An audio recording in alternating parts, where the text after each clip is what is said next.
Some silences are not empty. They are hungry. Some prayers are not heard. They are consumed. And some faiths do not save souls. They archive them.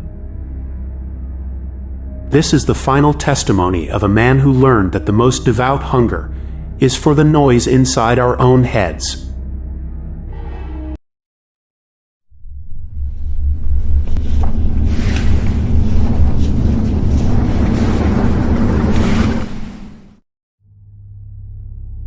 My name is Carter Reed,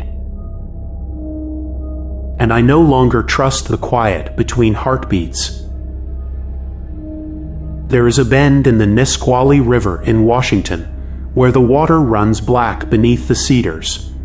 The locals have a name for it. They call it Psalm's End. No one fishes there. No one swims. They say the river there doesn't carry sound away. It pulls it under, permanently.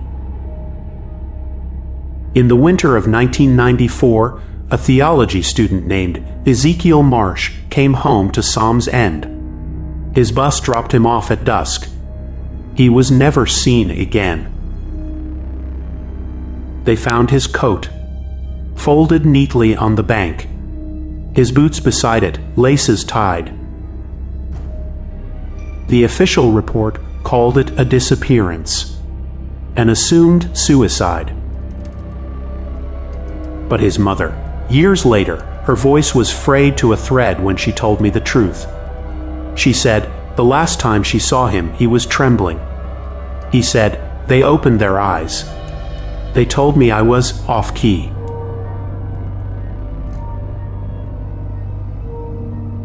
They. The listeners. My own story begins decades later, in the hollow, echoing stretch of the pandemic lockdowns. I was a county deputy. My partner, Wade Curtis, and I were checking the riverbanks after a severe storm. That's when we found the offering. It was half submerged in black silt, wrapped in cloth the color of a drowned moon, bound with ropes of braided hemp, man-shaped, curled tight. The air around it was dead. No insect hum, no wind rustle. It was a pocket of perfect, purchased silence. Wade, against my gut feeling, cut the bindings. Inside was a form. Its skin was translucent, waxy, no hair, no nails, no eyelids. Its face was smooth, save for a vertical slit where a mouth should be. The slit was sealed with what looked like dried river clay. But it was the hands that stopped my breath. They were pressed together, not in prayer, but as if containing something. And between the palms, a faint rhythmic pulse glowed. A soft blue light, like a trapped, drowning star.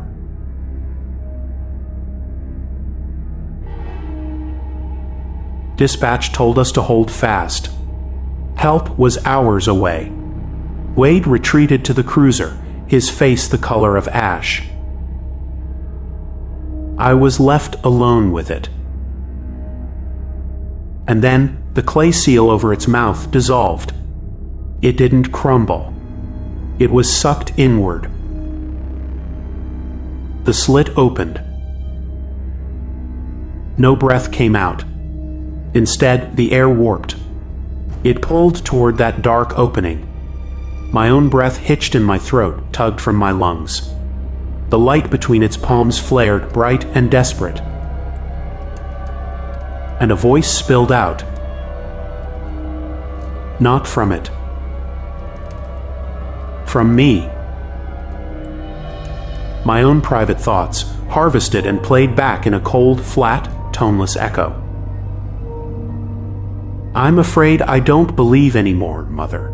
A phone call I made the night my father died.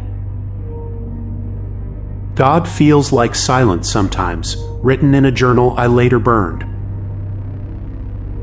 What if prayer is just talking to yourself? A thought I had just last week, staring at my ceiling in the dark. It was drinking my doubts, siphoning the static of my faith. The figure uncurled. It stood without using its arms, unfolding upward like a sail catching a wrong wind. It turned its blank face toward the river, took one gliding step, and the black water parted for it. It sank without a ripple. The blue light between its hands was the last thing to vanish, dimming like a lost idea.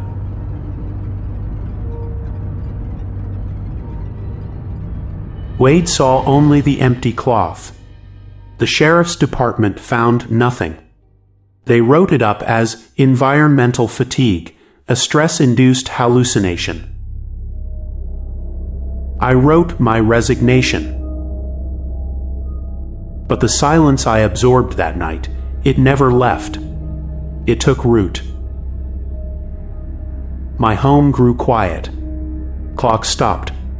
The refrigerator's hum faded to a whisper, then to nothing.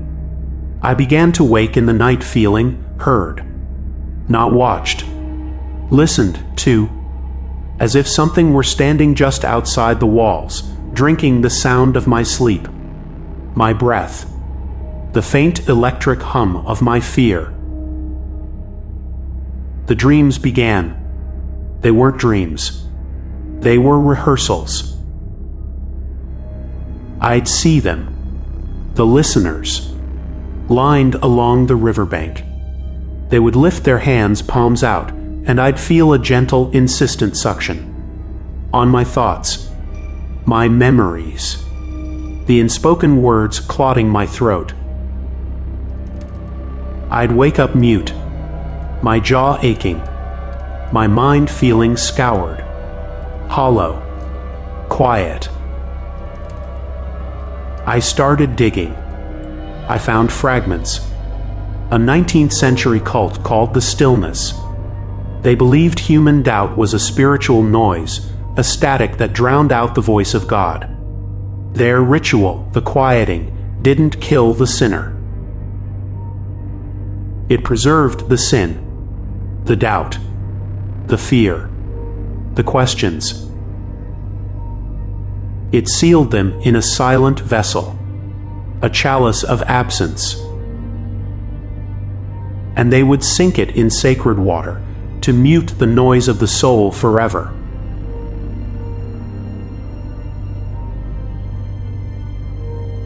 A chalice. A container. Last Tuesday, I went back. I stood on the bank at dusk. The air was that same dead calm. And then I saw them. Not 3, 7. Listeners, spaced along the tree line. They weren't looking at me. They were looking at the river. And in the center of the Nisqually, waist-deep, stood a pale figure. A chalice. Its hands were open at its sides, palms up. The blue light was gone. The vertical slit in its face was wide open. And from the water around it, rising like cold steam, came the echoes. Fragments of prayer, half-remembered hymns, choked whispered confessions, a ghostly choir of silenced faith, breathing out everything that had been stolen from them. It turned its head toward me. Not to threaten, to acknowledge. And the voice that came was not mine. It was calm, clear, terribly, terribly empty. It was Ezekiel Marsh. They don't want our souls, Carter. They want our noise. And the river is almost full.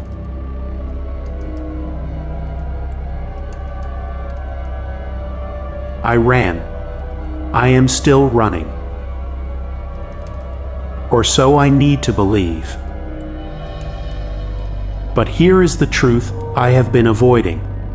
The truth that makes this not just a story, but a diagnosis.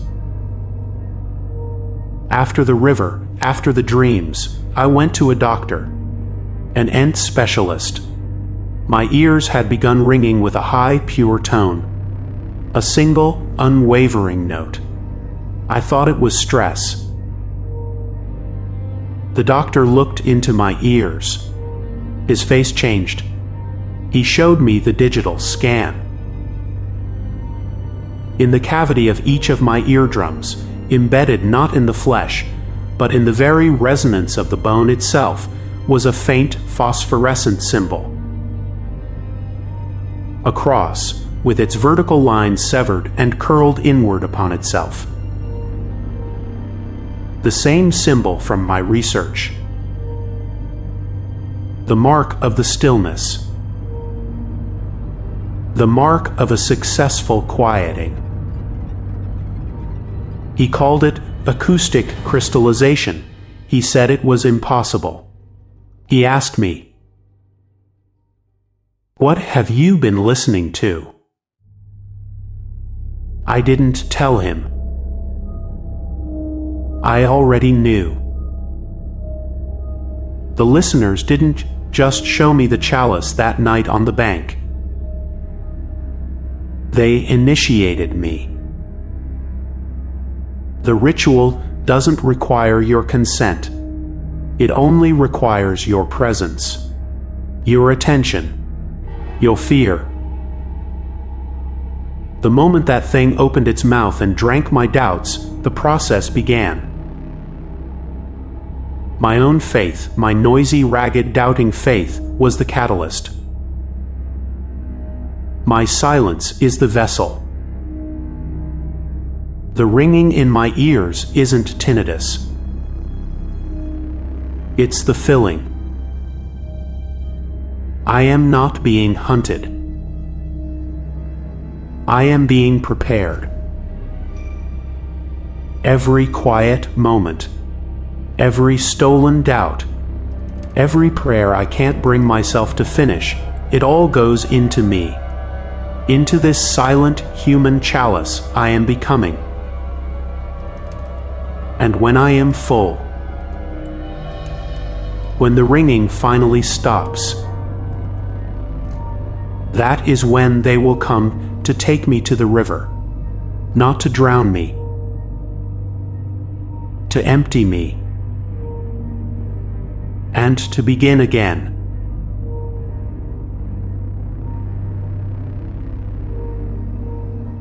So, this is my final testimony, the story of the listeners and the chalices.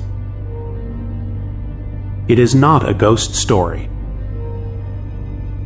It is an instruction manual. Listen to me now. Truly listen. If you ever find yourself in a quiet that feels intentional, if you ever hear your own lost thoughts whispered back by the dark, if the silence ever starts to taste sweet, do not pray. Do not scream. Just listen. Is there a ringing in your ears? A single, pure, unwavering note. If there is, then you are already part of the choir. And the river is always listening for its next vessel. Some devotions do not seek to save you. They seek to make you a repository for everything they fear. And the final sacrament is not drowning. It is being poured out, silent and empty, into the waiting dark. If you have a truth that cannot be silenced, speak it now. Time is the one noise even they cannot consume. Your voice is the only ward against the quiet. But you must use it before the ringing stops.